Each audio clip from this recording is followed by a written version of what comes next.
Example 2, solve this linear system graphically. So again, a reminder that we were going to use the y equals mx plus b form of the equation, and we'll plot the y-intercept, which is the b value. Then we'll count from that b value the slope, which is rise over run. So for me to do that, I need to rearrange the equation.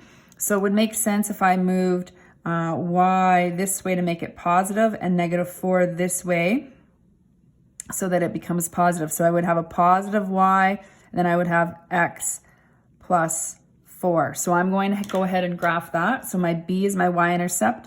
So that's at 4.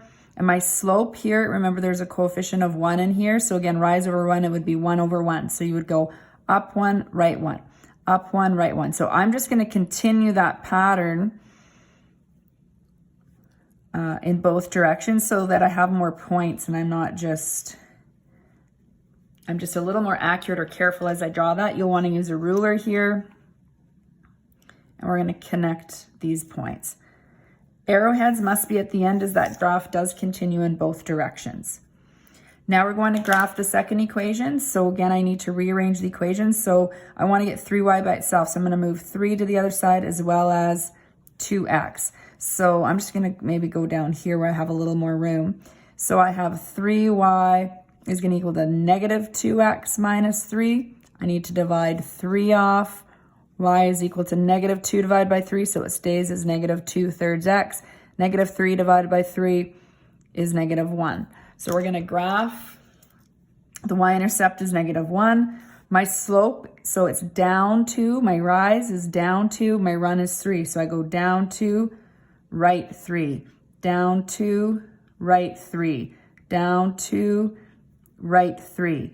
Now, I kind of went further than I needed to here since I know it's going to cross here. If I want to keep that pattern, instead of going down and right, I can go up 2, left 3, up 2, left 3. Now, it's already crossed that line, so that should be far enough, which means I really didn't need to go probably down as far as I did.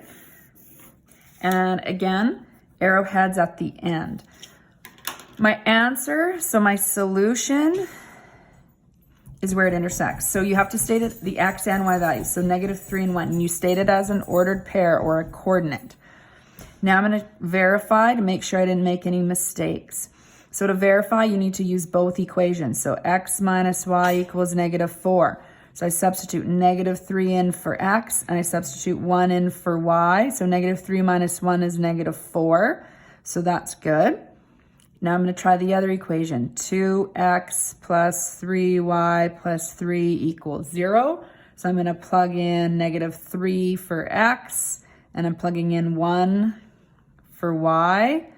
And so we get -6 plus 3 equals 0. -6 plus 3 is -3. -3 plus 3 is 0. So you get 0 equals 0. So this is a true solution. You didn't make any errors.